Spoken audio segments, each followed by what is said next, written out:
Hati yang hidup itu dimulai dengan sikap tawadhu. Hati yang hidup itu selalu dimulai dengan sifat rendah hati. Sebelum menerima wahyu, maka ia harus sadar bahwa tidak semua hal dalam semesta ini semuanya dijangkau oleh logika manusia semata. Ia harus mengakui tentang kemahaesaan Allah, kemahamutlaknya Allah, dan otoritasnya Allah. Dia harus mengakui itu dulu. Kemudian dia juga harus mengakui keterbatasan akal di hadapan ilmunya Allah. Hanya dengan kata alif, lam, mim, kita tidak bisa mengetahui artinya. Hanya Allah yang maha mengetahui. Dan nanti, di akhirat kelak akan dibuka makna dari huruf-huruf ini, makna dari ayat ini. Inilah kita harus mengakui sebelum kita menerima wahyu Allah, kita harus akui dulu keterbatasan akal kita di hadapan ilmunya Allah Subhanahu wa Ta'ala. Termasuk kita juga harus menyiapkan mental untuk bisa menerima kebenaran, gitu ya. Kan kalau ada pengumuman teng teng teng teng, langsung tuh orang-orang kan menyiapkan mental. Pengumuman apa nih? Langsung lihat tiket. Kepada penumpang nomor sekian sampai sekian dipersilakan, begitu kan. Jadi mempersiapkan mental dulu. Sama ini juga ya. Jadi tadabburnya bahwa sebelum ayat Al-Quran yang agung disampaikan, Allah Subhanahu wa Ta'ala memberikan sejumlah warning dulu, peringatan dulu dengan taufid. Nah, kemudian kita lihat di ayat yang kedua. Dzalikal kitabu la raiba fihi hudan lil muttaqin.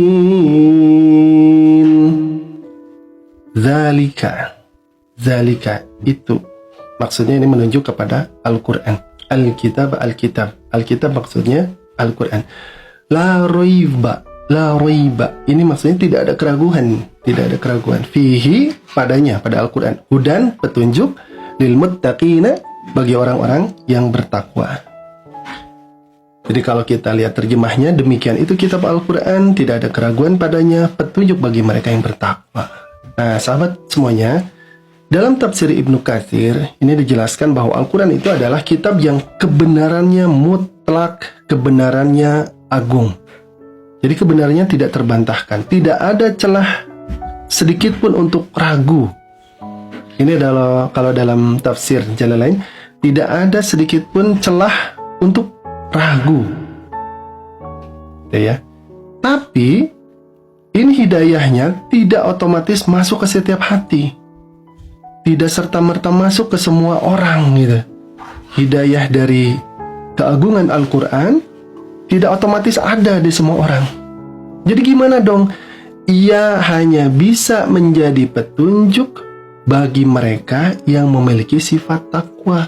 Ini bukti kemahadilannya Allah Subhanahu wa Ta'ala. Jadi kalau hatinya tidak dikondisikan, hatinya tidak dibuat satu frekuensi dengan Al-Quran, kehidupannya tidak disertai dengan ketakwaan kepada Allah, maka dia tidak akan mendapatkan hidayah dari Al-Quran. Gitu ya. Nah, kadang-kadang kan kita suka bertanya, katanya belajar Al-Quran itu gampang, baca Iqra juga gampang. Oke, saya sudah lancar misalkan, udah Iqra 6 masuk ke baca Quran, udah lancar. Bahkan ada lagi yang lancarnya lancar banget, sampai beberapa kali khatam di bulan Ramadan misalkan. Terus gak cukup dengan itu, menghafal juga. Nah, ketika diajukan satu pertanyaan kepada dia, kamu belajar Al-Quran seumur hidup kamu dan sekarang kamu sudah lancar dan kamu juga sudah memiliki hafalan Al-Quran. Pertanyaannya, kamu ngerti nggak tentang Al-Quran? Kamu paham nggak maksudnya? Nah, ini mungkin ada sebagian orang yang bertanya-tanya, kenapa sih Al-Quran itu kadang terasa sulit difahami, berat gitu untuk mengkaji maknanya, susah gitu. Nah, sahabat Quran semuanya, ayat inilah yang menjawab. Ayat kedua di surah Al-Baqarah ini yang menjawab bahwa syarat utama dari pemahaman terhadap Al-Quran itu adalah sifat takwa. Sifat takwa. Maksudnya bagaimana? Sahabat, hati yang kotor oleh dosa, hati yang berat oleh kesombongan, maka dia akan menolak hidayah. Hati yang sangat akrab dengan kemaksiatan, dia akan jauh dari hidayah.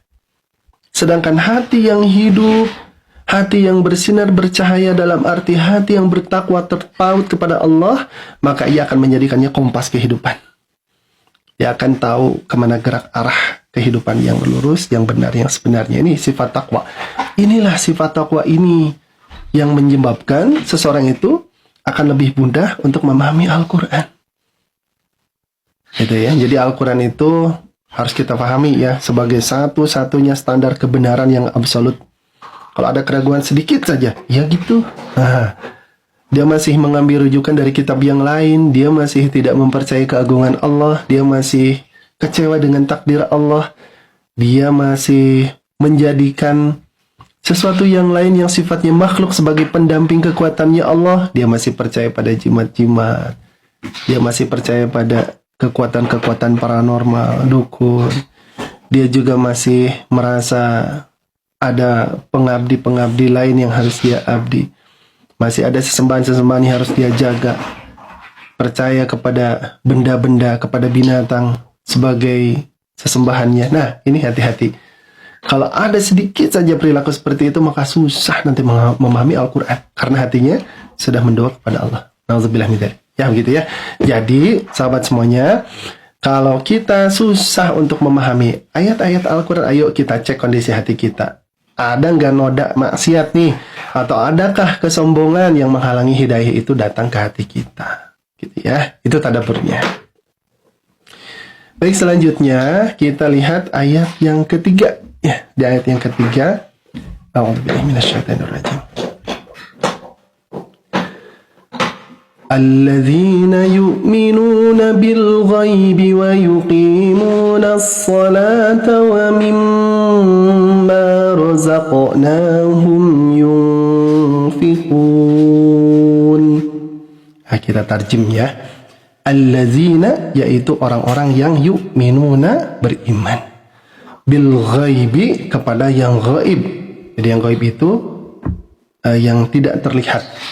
Yuqimuna mendirikan atau menegakkan as-salah, salat, mimma dari apa yang razaqnahum kami rezekikan kepada mereka. Yunfikun mereka menafkahkan atau menginfakkan, yaitu mereka yang beriman kepada yang gaib, menegakkan salat dan menginfakkan sebagian rezeki yang kami berikan kepada mereka. Nah, gitu ya. Nah, sahabat semuanya, kita lihat tafsirnya. Jadi ayat ini merinci tentang 3 sifat utama pemilik hati yang hidup. Yang pertama yaitu iman kepada yang gaib. Iman kepada yang gaib. Percaya pada Allah, percaya pada malaikat, percaya pada surga, adanya neraka, hari kiamat. Nah, percaya pada hal yang seperti itu. Jadi, iman kepada yang gaib itu jangan salah kaprah ya. Jangan salah arti. Bukan berarti iman kepada adanya kuntilanak, adanya tuyul, adanya genderuwo. Bukan seperti itu. Ya, itu bukan maksud dari yang gaib di sini. Jadi yang gaib itu adalah percaya kepada Allah, kepada takdirnya Allah, qada dan qadar, kepada malaikat, surga, neraka, hari kiamat. Meskipun semuanya tidak terlihat oleh mata. Kemudian menegakkan salat. Jadi nggak sekedar melakukan, tapi menegakkan secara konsisten. Melakukannya secara tepat waktu dan melakukan secara khusyuk. Itu ya kalau dalam tafsir Ibnu Katsir seperti itu. Kemudian infak, mengeluarkan sebagian harta sebagai bentuk syukur dan juga pembersihan harta. Oke, sahabat semuanya, dari ayat ini kita mendapati sebuah hikmah yang bisa kita tadaburi, bahwa hati yang hidup itu tidak hanya berdiam diri di alam spiritualitas saja. Enggak, hati yang hidup itu enggak seperti itu. Tapi apa dong? Hati yang hidup itu harus ada buktinya dalam tindakan. Iman itu internal sifatnya, dalam hati. Tapi harus ada manifestasinya dalam tindakan, harus ada buahnya. Buahnya apa? Buah dari keimanan adalah salat, hubungan dengan Allah. Buah dari iman adalah infak, hubungan dengan sesama. Begitu. Jadi kalau seseorang mengaku beriman, dia ngaku saya beriman kepada Allah, saya beriman kepada Allah, tapi cuma di lisannya saja, dia nggak sholat, dia juga memiliki perilaku yang bakhil, maka hatinya ini sedang kehilangan detak kehidupannya.